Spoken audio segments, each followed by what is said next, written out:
for this meeting and for Stockholm Plus 50, and it is a message on where we need to act upon to protect our planet and achieve sustainable development for the well-being of both this and, of course, the future generations. And actually, we wish to recommit to our responsibilities to future generations, as actually it was expressed firmly in the outcome in the Stockholm Conference of 1972. And I want to quote for you, because the declaration from 1972 reads, "To defend and improve the human environment for present and future generations has become an imperative goal for mankind." Indeed, the imperative goal must also be to create better conditions and opportunities for those who come after us by ensuring sustainable societies, investing in new green jobs, education, and robust welfare systems. Young people of today, they push us forward, they demand action, and they dare to speak the truth to power. And we must acknowledge their leadership and act on their demands. Listen to science, accelerate the transition, and ensure that our lives are not lived at the expense of the future generations. During the Stockholm Plus 50 preparations, meaningful youth participation has been a key for us in all aspects, both in planning, delivery, and what we also hope will be a strong legacy from this conference. We have really strived to ensure that youth are both in front and center of Stockholm Plus 50. The Youth Task Force that was, as you know, formed in Glasgow, their policy paper stresses, amongst many things, the importance of establishing and strengthening the representation of future generations. I am also therefore very proud to be able to deliver on one of these recommendations from the Youth Task Force by today also present for you a joint ministerial statement on a common agenda for future generations. Today, we are launching this statement, and I would really, I look around the table here, also encourage as many as possible of you to sign it. So at the end of this meeting tomorrow, we can communicate a strong signal of support to both present and future generations. We have already, and I think it's worth mentioning, so far, and we actually put it on the table just recently, received support by the honorable ministers of Albania, Bangladesh, Dominican Republic, Fiji, Namibia, Maldives, Norway, Liberia, Zambia, Kenya, Sweden, of course, and I just received a note from my friends behind that also said that Costa Rica can be added to the list. So that's great. The statement sets out to preserve the needs and interests of future generations, promote meaningful participation of young people, safeguard life on Earth and increase our efforts to implement the 2030 agenda, and fourth, and help forge the new global consensus on what our future should look like. I look forward to working with all of you to ensure that future generations can live full and healthy lives underpinned by the dignity and rights as this statement sets out. In order to succeed, we must also look upon the decisions we take today through the eyes and harsh lenses of the future generations and allow our actions to be guided by intergenerational equity. As you know, and a few of you also have mentioned, our Common Agenda report, launched last year by the Secretary General, also gives us an opportunity to invigorate and further strengthen the United Nations, and we need to push forward to deliver on the good ideas and proposals in this report, of which strengthened focus of future generation is one. I wish to also, of course, extend my gratitude to Ellen Johnson-Sirleaf and the Swedish former Prime Minister Stefan Löfven for your leadership of the high-level panel of effective multilateralism. I much look forward to your report that will be presented next year, and I hope this conversation also will help you push your agenda forward. And again, a warm welcome from my side to Stockholm Plus 50, to all of you, and a special thanks to all the young people who have dedicated their time and effort in advocating for future generations. Thank you very much. Thank you. Well, thank you both again for your leadership and for your collaboration and partnership today. Well, I want to now bring in some of our other voices from our roundtable. Turning next to Jayathma Wickramanayake, the Special Envoy on Youth for the UN Secretary General. Jayathma, you've been in this role for now a number of years, so you have a great perspective on these issues. Tell us about what you see are the biggest challenges going forward and what we need to do about them. Well, thank you very much, Elizabeth. As you said in your opening remark, it's hard to think about the future when the challenges of today are so pressing. So let me start my intervention expressing solidarity with the young people of Ukraine, Afghanistan, Yemen, and many other places in the world who are trapped in cycles of conflict and crises that they did not create.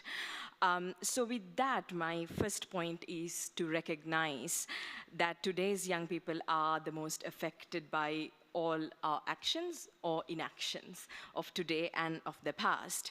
Not only today's young people are disproportionately affected by the multifaceted and compounding challenges we are experiencing, like COVID-19, the climate crisis, growing inequalities, conflicts, and much more.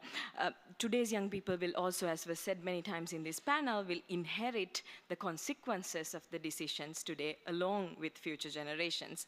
So despite this undeniable reality, young people are more often than not sidelined or deliberately excluded from decision-making processes at global, regional, and national and local levels. For instance, while almost half of the world's population is under the age of 30, only 2.6% of the world's parliamentarians are under the age of 30, and an average age of a world leader right now is 62 years.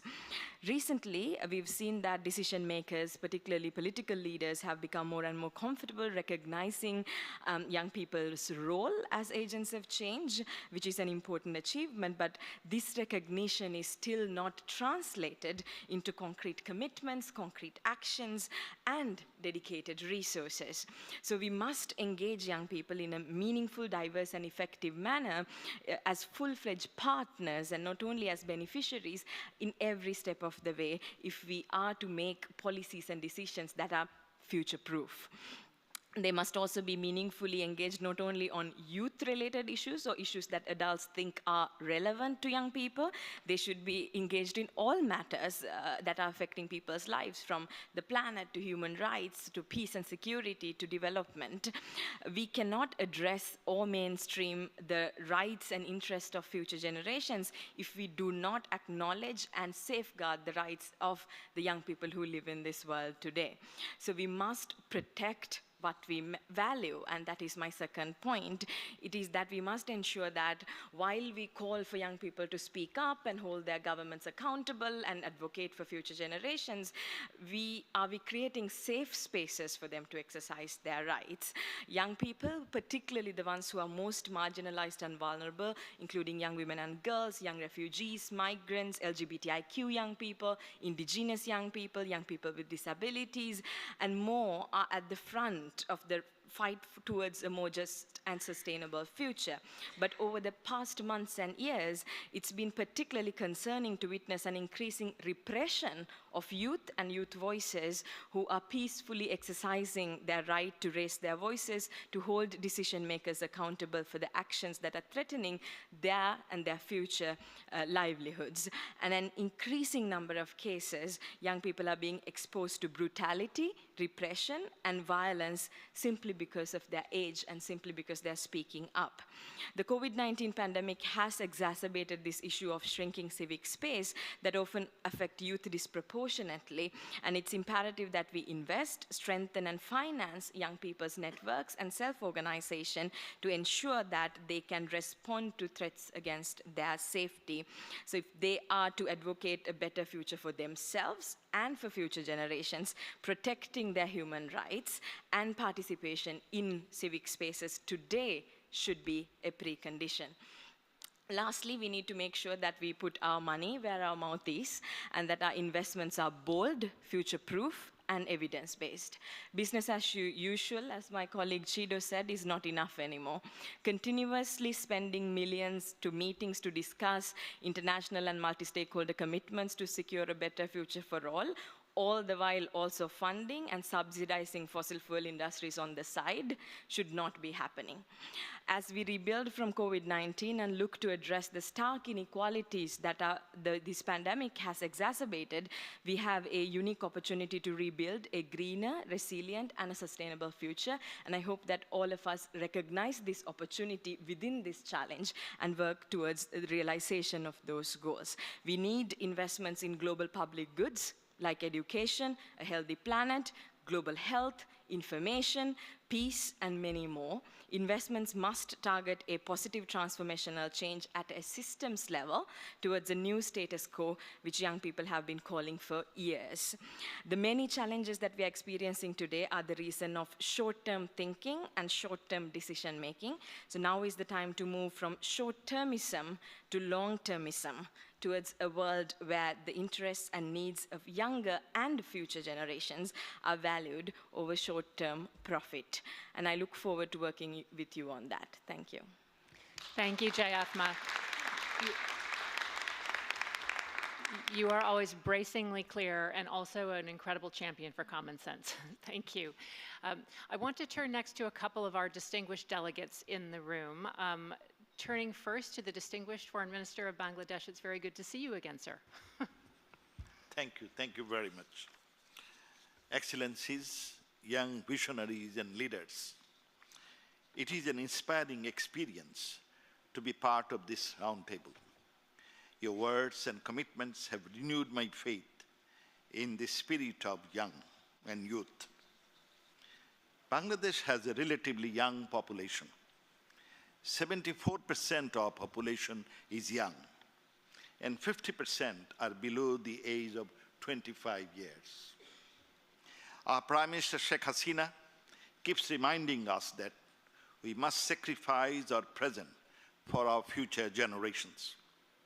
Every single day, our young men and women are emerging onto the national scene. It is our responsibility to create an enabling environment for them to give shape to their own future, free from all forms of deprivations and discriminations. It is our responsibility to provide them hopes, opportunity, and dreams by saving this planet Earth. In order to provide opportunity, in 2008, our government announced the vision to build a digital Bangladesh by 2021. It captured the imagination of our young people. That vision has now become a reality, put to test by COVID-19 pandemic. With our youth in the lead, we are now aiming to build a smart Bangladesh. Nearly 650,000 young men and women have registered as freelance IT experts, and our income from IT sector is over 1.5 billion now, hoping to reach more than 5 billion by 2025. Most of it is being done by the innovativeness of the young people. In 2018, our government released the Bangladesh Delta Plan 2100. Delta Plan 2100, 80 years from now, with a view to leaving behind a safe, climate-resilient, and prosperous delta for our future generations. The the notion of intergenerational equity is central to the plan so that all our interventions for climate action, biodiversity protection, water management, or infrastructure development are tailored to the needs and aspirations of our succeeding generations. In fact, we have given our future generation a challenge to look beyond and get involved. We happily endorse today the ministerial statement, "Let us join hands across generations to build a future we want." Let us keep our hopes alive, our dreams alive. Thank you. Thank you, Minister. What we're doing is mixing up a bit of comments from the floor from our distinguished delegates as well as members of our roundtable, in part to accommodate the timing of different delegates who have to go into plenary to make their remarks. We will also have a segment at the end where you can put your placards up, but that's the reason why I'm picking on some of you as we go.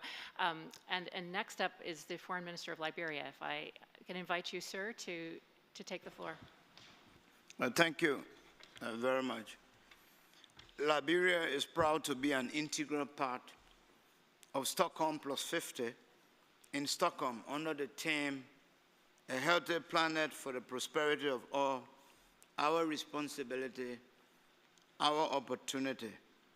We take pride and honor in participating in this milestone Stockholm Plus 50 signature event as a signatory to a common agenda for future generations.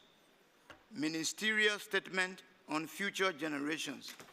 In my capacity as Minister of Foreign Affairs of the Republic of Liberia, more than 63% of the population of Liberia are youths.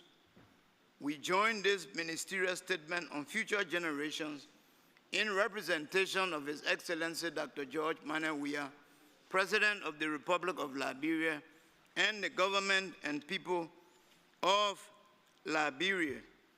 And we do so in empathy, solidarity, and support of our youth, and more so in preparation for future generations of the Republic of Liberia.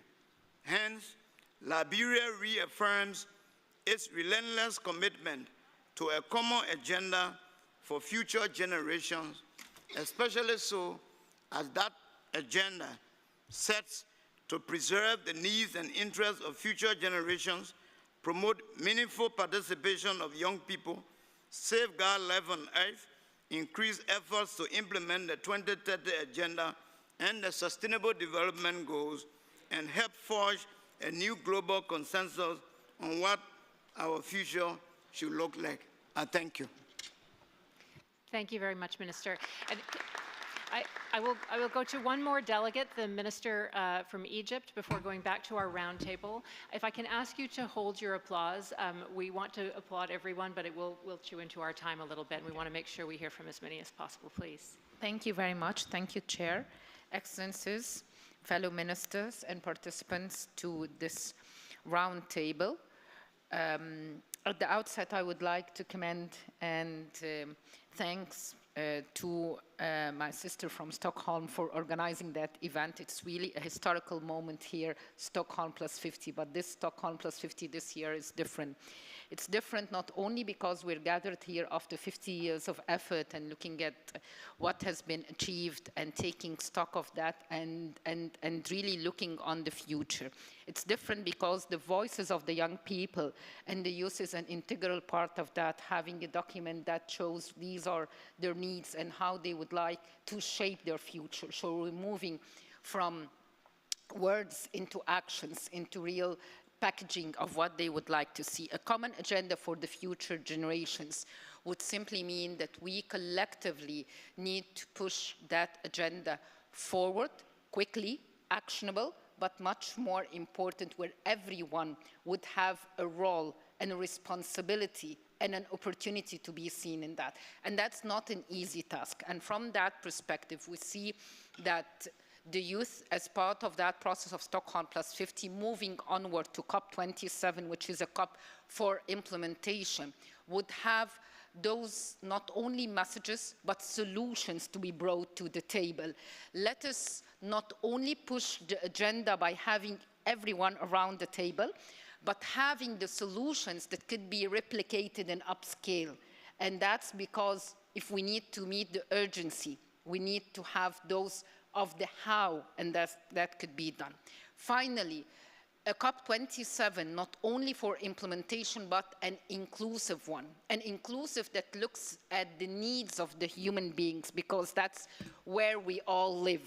We share the same planet, but there are common needs that are very obvious, which is the basic needs of the food, the water, the shelter, and the energy. How we're bringing all those together to speed up the process for our future generations. Looking forward to seeing you all at COP27, where we together with the future generations, the young men and ladies, and even children, can prove to ourselves and also to who is coming after that we can do it, and we are up to that fight, and we will succeed, because there's only a one and only planet Earth. Thank you very much. Thank you. Thank you very much. I now want to turn to three of our roundtable participants who all have powerful experience of taking intergenerational action in their respective countries. Tamaisha Eitel, who is the director of Future Barbados, Mohammed Ali Azayez, who is the president of the Jasmine Foundation, and Eduardo Cavaliere, who's the former Secretary of the Environment for Rio de Janeiro. And Tamaisha, can I turn first to you? Thank you, everyone gathered here, everyone online, and those who will watch this in the future. My name is Tamaisha Eitel, and I am the director of Future Barbados. We are dubbed a moonshot factory, which is a hybrid think tank and accelerator out of the Prime Minister's office in Barbados. We have been fortunate to have a leader and be supported by a leader who firmly believes that sustainable development of a country is through its people, and particularly its young people.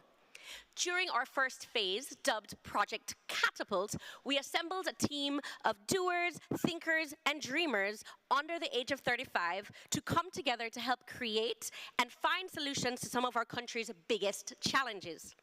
What has this investment actually looked like? It has three parts. We have been given resources, access, and trust. For 6 months, we brought together 25 creative and engaged minds to work across 7 challenge areas and provided support that valued their time and energy. Cohort members were given access to experts and information to help create their solutions. Out of this, we have developed a suite that is policy-backed, data-driven, and technology-based solutions that can not only move the needle, but be truly transformative to our island.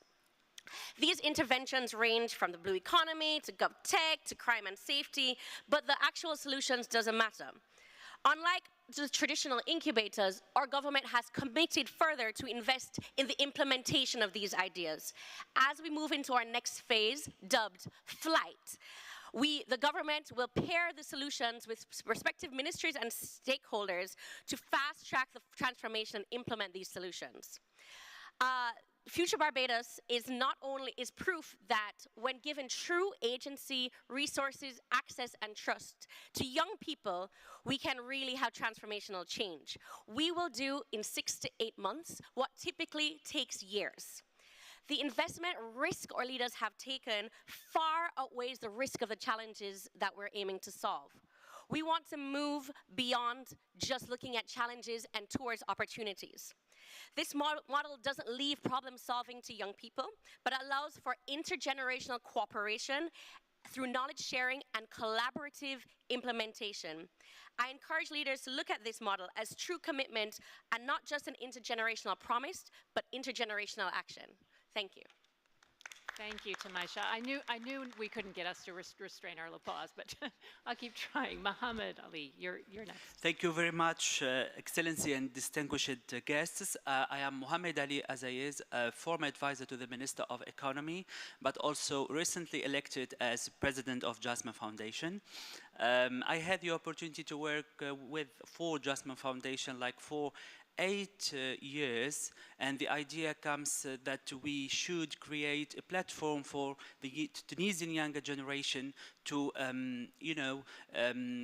consolidate the democratic process in Tunisia after the 2011 revolution, and to share, of course, the values of the civic engagement and also democratic values. So our work is based on 3 levels. Like the personal level, so building capacities, but also regional and national, with encouraging young people to be involved in the public life, because, under the dictatorship, we hadn't this opportunity as the younger generation to cooperate with government or parliament, and also, of course, without forgetting or with a special focus on the local, because local is very important for the younger generation, and it is from where they came. So at the personal level, in terms of building capacities, we tried, of course, to put together the old, let's say, leaders like ministers, MPs, etc., with the younger one, just to share the knowledge with each other. So it's So we allow the younger generation to take risks, to dream big, but also to unleash their passion and energy. After the revolution, we drafted a new constitution. We had a lot of discussions about the political system, etc. And the younger generation is there. So we lobbied to include the younger generation in the first in the first candidates of the electoral list. It's not only the legislative ones, but also the local ones, and we progressed in this. So how to collaborate, how to network, how to be, in touch with MPs, etc. It's also a learning skills, and then we contributed in ensuring cooperation with the different youth NGOs, but not also youth NGOs, but bringing also disengaged people who start out of the blue to know how to deal with political makers and like, let's say, elder influencers. At the local level, we worked with a very strong project, which is Active Citizen Project with the British Council. It's to bring in disengaged younger generation from local communities and train them, provide them with the right skills to make surveys with the neighborhood, because in my country, although our younger generation is globalized, they are connected on Facebook, etc., but also they have this such of commitment to their communities, to their neighborhoods.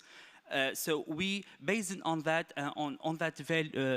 values, they make surveys so to allow them to characterize the priorities of their communities, and then through these surveys, the results and the finding of these surveys, they can know the priority of their neighborhood, and then this priority, it helps so we help them to implement that. For instance, we had like an old, like in a neighborhood in Tunis, they don't have like a national library. Then from an old bus, we created like a moving bus, like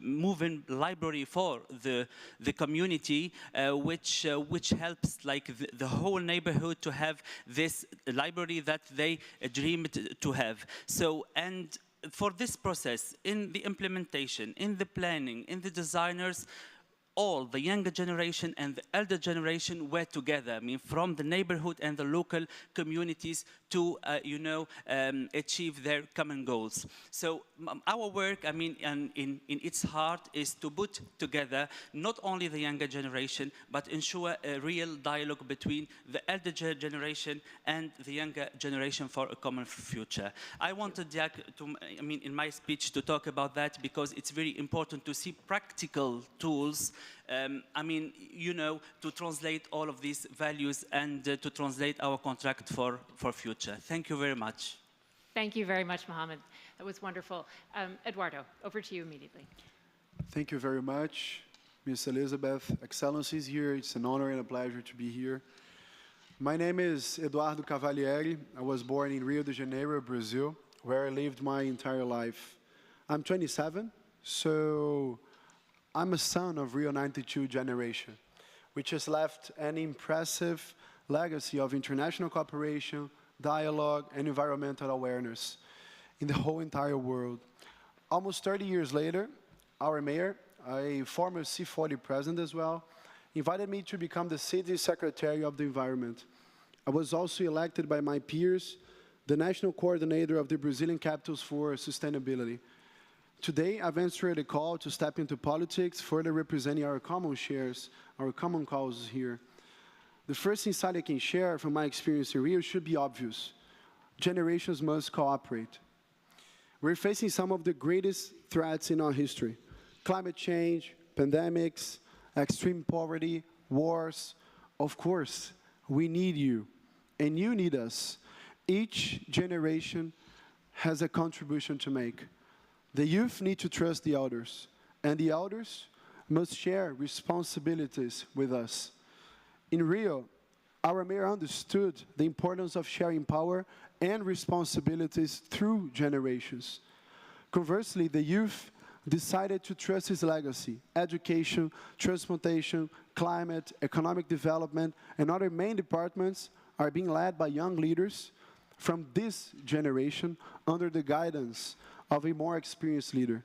Together we can get the job done. Second thought, climate change is an emergency. There is no more time. There is no room for highlighting differences between generations. It is time to share our efforts, our causes, our dreams, and our future. Being a son of Rio 92 chose me. My responsibility became crucial. Fighting to keep our forests standing in Rio and Brazil is putting my life and other Brazilian climate defenders' lives at risk. Brazil is the 4th country in the world that kills environmentalists the most. Climate action there is under violence, militia, and crime. In the past years, dozens, hundreds of lives were lost. In the Amazon, Pantanal, Atlantic forest. How could we stand alone? We need you, and you need us. Again, we need to work together. Act now, together. Finally, my country has a tradition of appreciating dialogue and cooperation. My city is globally praised for welcoming different people. Our country has profound social divides and development issues. That's true. However, such challenges cannot hide the extraordinary nation Brazil is. This October, Rio invites all generations sailing from cities around the world to discuss their legacies and shared responsibilities towards the future. Come to Rio, come to Brazil, come to Rio Plus Study. We, the Global South, we need you. We are waiting for you there. Thank you all. Thank you, Eduardo, and thank you, all of you, for everything that you're doing in your lives and sharing those experiences with us. I want to turn now to Lycia Nerona, who is a senior UN leader, and I wonder if you can reflect on what you've heard and just how you see these issues. Lycia. Thank you so much, Elizabeth, and thank you for inviting UNEP to this table. You know, it's really interesting that the focus here is on intergenerational responsibility and intergenerational equity, because this is written into the DNA of UNEP. UNEP was born out of 1972, and this is exactly what we have been concerned with from the beginning, although we perhaps haven't spoken about it. But as you see, most of the work of UNEP is taking the long view, and that's what the youth take, the long view. And therefore, the interests and the duties to the future and the concerns of youth are very much aligned with the concerns of UNEP, and that is exactly where UNEP has been locating its work. Take, for example, this whole concern with the health of the planet, and we heard the reference to global public goods, and all of the global public goods that you mentioned, Jatma, are actually interconnected and very much part of what UNEP's doing, because we look at the ecosystem goods and services, which are global public goods, and we work towards increasing, protecting, and enhancing the supply of these global public goods. How do we do that? We do that by looking at the demand side of things, looking at the pressures that are on these global public goods. And the focus is therefore on decarbonizing, decoupling or dematerializing, whichever you prefer to use, detoxifying, but also ecosystem restoration. All of these are absolute pressures on the global public goods that we talk of in terms of ecosystem goods and services. And therefore it becomes really important that we work to enhance this, and that UNEP has more tools and more resources to be able to do this in a more systematic way. But going forward, let me focus on 4 things that are really important, reflecting also on what we've just heard. That stressing the interdependence between human rights and the environment is absolutely crucial, which is why you've been hearing again and again UNEP's leadership, Inga Anderson, speaking to the human rights, to the human right to a clean and healthy environment as being so important and becoming universal, because that will also in many ways help protect the concerns and the issues that were just brought up by a colleague from Brazil. So focusing on rights are central to this discussion. The second very important aspect of us moving forward is looking at mainstreaming the One Health approach. COVID has made it incredibly clear that we need to look at the interconnections between ecosystem, human health, and the health of animals. And this is something that UNEP has been focusing on, but not sufficiently, but we're now focusing on it very closely with FAO and others of the tripartite. Thirdly, bringing in the voices of youth and others. Look, UNEP's been working with the youth for a very long time. For the reasons I've just said, it's written into our DNA. But we're now working towards making it much more central to our work, bringing in very clearly the voices of youth into our governing councils, the UNEA, but also into the Environmental Management Group, which is the United Nations Environmental Management Coordination Body, and we've also now engaging, and Jatma is part of that at the senior officials level. So we have already started getting not started, but we have been involved with engaging youth. But now we also want to bring in, apart from the science and basing policy on science, bringing in alternative voices, indigenous peoples, into our thinking, because it's very evident and clear that there are lots of solutions out there that in the context of a planet that is so constrained and so affected, and that will affect our development opportunities, that we look at solutions which are other solutions. And finally, I know your light's on, I'm going to stop in a minute. Finally, looking at the GDP and going beyond GDP, because unless we look at economic systems, we will not be able to look after the environment. And the biggest signal is the GDP, so we need to go beyond GDP. Thank you, Elizabeth. Thank you very much, Lycia, and thank you all. I know the time is criminally short for all of this conversation. I want to turn finally to 2 youth organizers who are with us today. Nora Beruba, president of the National Council of Swedish Youth Organizations, followed by Angela Zhang, who's a leader from Girl Up. Nora, please. Thank you. We sit here today 50 years after the first Stockholm Conference, a meeting that set ambitious visions for the world's environmental work. And since then, we've seen deteriorated ecosystems and rapid ecological and environmental decline. This is not a 50-year celebration. It's a mark, it's a reminder of the intergenerational betrayal that lack of action on and implementation on the environment is. And this meeting has to ensure that the next 50 years will not be the same, that future generations get to be born into a prosperous world.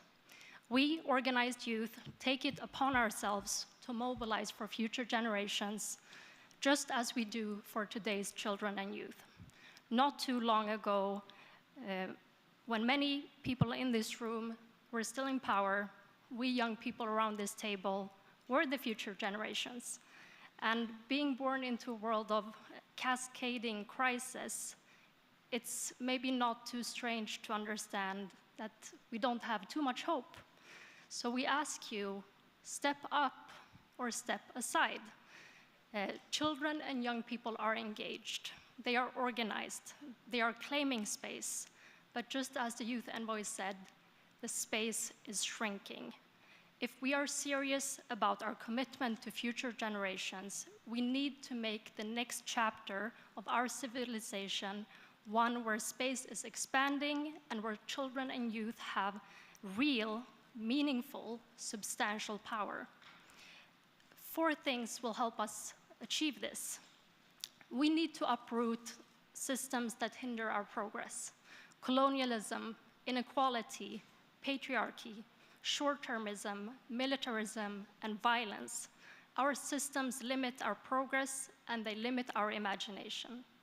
Secondly, we need to make sure that policy making centers children, youth, and future generations, not just as target groups, but as agents.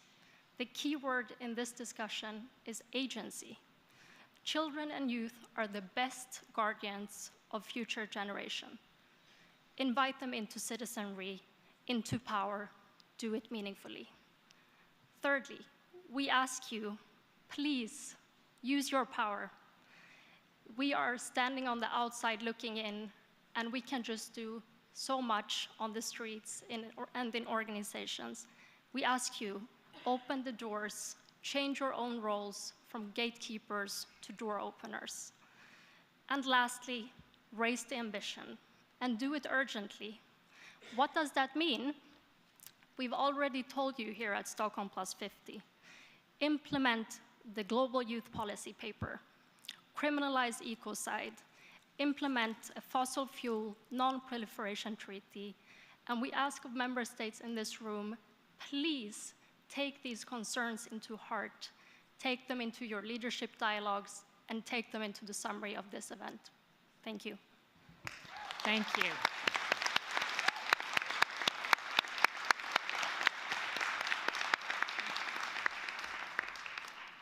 Angela.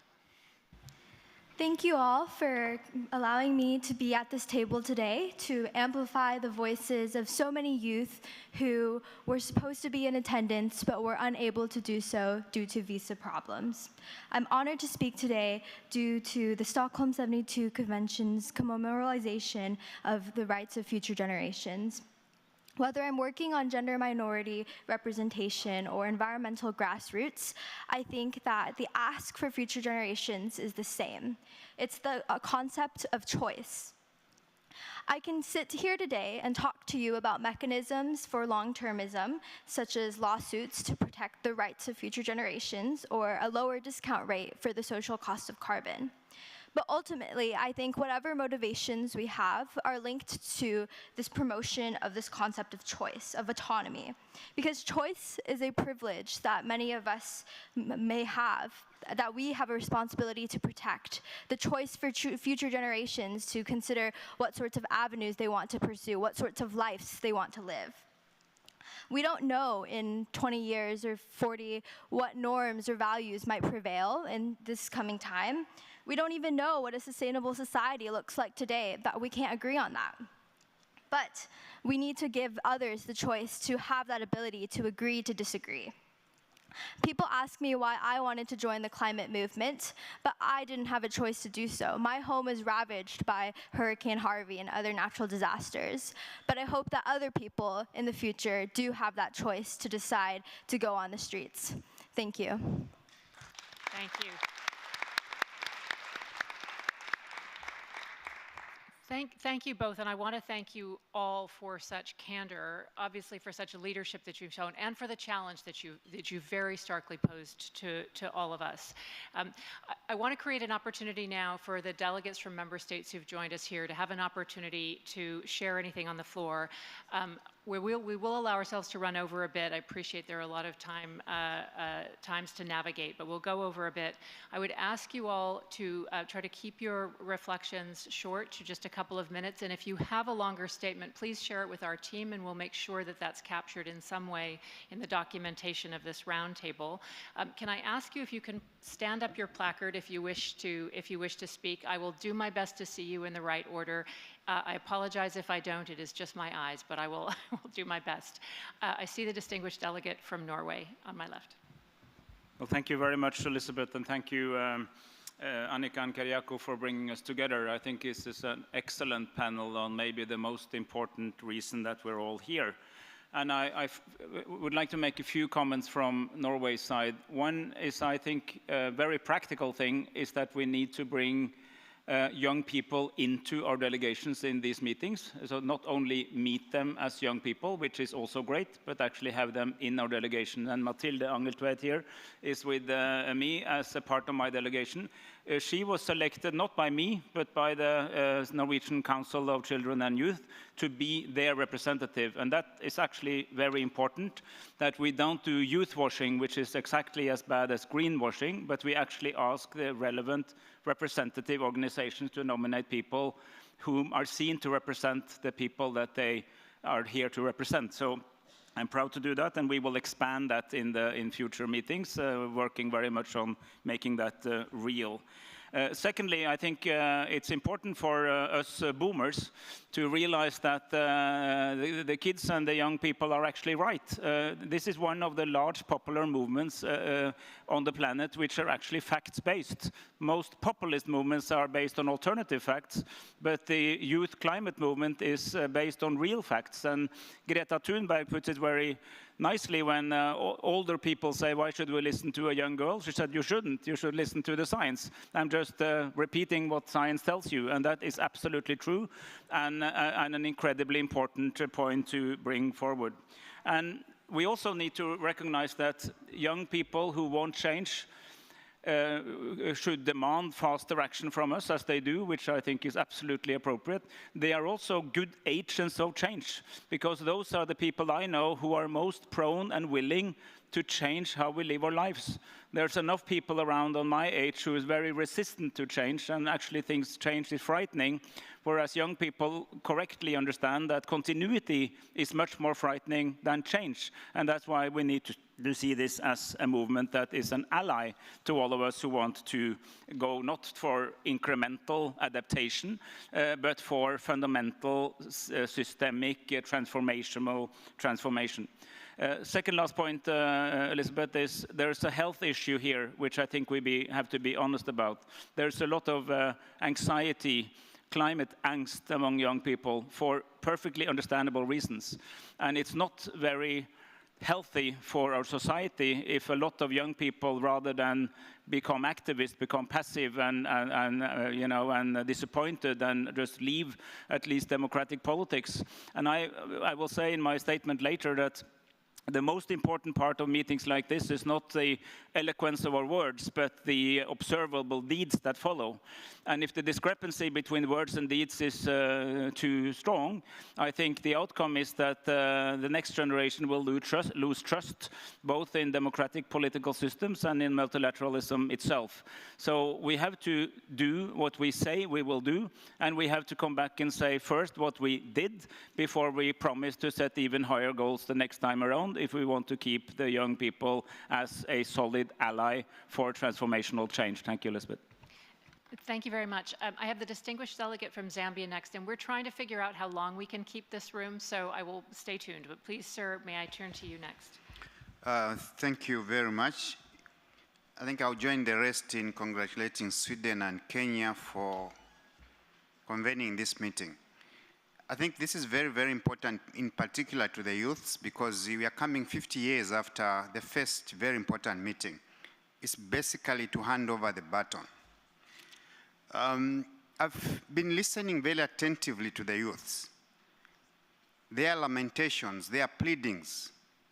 I think I want to challenge them to demand that we act to save the planet for themselves. Lamentations will not help. A quick example is where I come from. As an MP, I was elected mainly by the youths, so their agenda is entrenched in what I'm doing. I encourage the youths, particularly those who said, step up or step aside. They are telling us, the old ones. Another one says, business as usual will not be allowed. They want less speeches, but more concrete action. The challenge is back to yourselves. Do more action yourselves to make us change. Indeed, we are living in a time when the youths must take over. And in this respect, I also want to join the rest of the other members in endorsing the statement put forward by Sweden. But I also want to say to Sweden, Kenya, and the rest of us that coming up with statements and signing them will not be enough. We must act for us, as Nora has said, to get the trust and confidence from the youths. It's a win-win situation for us, the youths, as well as us, the old ones. I thank you. Thank you very much. And I'm very terribly sorry. I think we only have room for one more speaker, and that's the distinguished delegate from Costa Rica. Before I go to you, sir, what I would suggest for those who would wish to take the floor, we will please follow up with us after the fact, and we can find a way to capture your reflections in, as I say, the documentation of this meeting, which we will memorialize in a number of ways. So, sir, the floor is yours. Thank you very much, and thank you very much to convene this meeting. So important to have the voice of youth here in this room and in this during this conference. What I must add, I will send you my statement, but first of all is I want to share from the perspective of a disarmed democracy how important it was the disarmament for the youth and for myself. When I was young, I didn't have to go to the army, and then all the spending that my government made was only on education, only to raise the voice of youth people that changed my country at the time and still changing the country. We are leaders on environmental issues, but because probably we spend a lot of money on education, on young people, on children. And this is what I want to send as a call.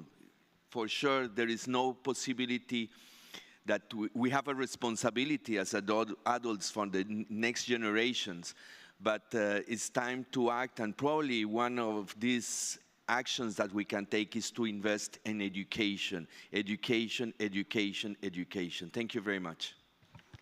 Thank you very much. And I think that is a wonderful note on which to conclude this incredibly powerful session. We don't begin to have enough time for all of the conversations we need to have and continue to have. We certainly will pledge to do our part to create opportunities for this kind of dialogue.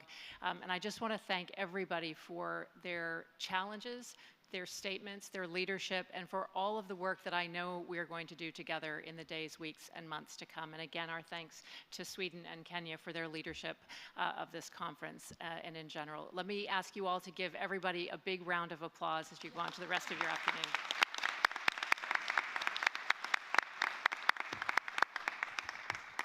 And please come see us if you want to share any statements or reflections that we can find a way to capture going forward. Thank you so much.